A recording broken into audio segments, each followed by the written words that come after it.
Good evening, everyone. Bonsoir. Thank you, everybody, for being here and for braving the rain and thunder and storm to be here with us tonight.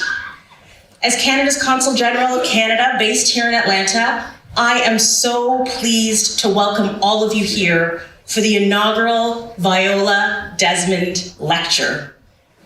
Off the top, I would like to thank the fantastic folks from the Black Money exhibit and Auburn Avenue Research Library for partnering with us to make this event possible.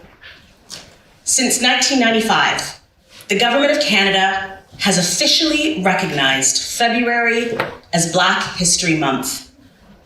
This was the result of the House of Commons' unanimous adoption of a motion introduced by the first Black Canadian woman elected to Parliament, the Honorable Jean Augustine.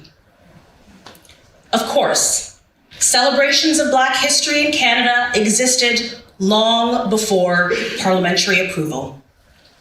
Not long after the establishment of Negro History Week here in the United States in 1926, Canada has been commemorating the many achievements and contributions of Black Canadians, who throughout history have done so much to make Canada the culturally diverse, compassionate, and prosperous nation that it is today. One of those leading figures was Viola Desmond, for whom this lecture series is named, and who was the first Canadian-born woman, not just Black person, on our currency. She was a businesswoman who, like the celebrated Rosa Parks, sat her ground and became an icon of the civil rights movement in her nation. This evening, you'll hear more about Viola Desmond and others who are largely unknown to Americans, and frankly, largely unknown to many Canadians. The role of Blacks in Canada has not always been viewed as a key feature in Canada's historic landscape. For example, there is little mention in the history books that some of the Loyalists who arrived in Canada after the American Revolution and settled in Eastern Canada were Blacks. There was also little mention of the many sacrifices made in wartime by Black Canadian soldiers as far back as the War of 1812.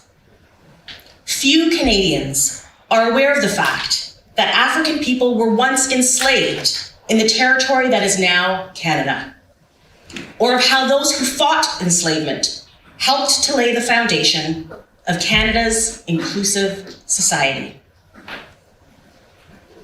I was appointed here to the Southeastern United States in September 2017, and I routinely encounter people who are surprised to learn that Canada even has a large Black population, much less that we encompass such a long and rich legacy.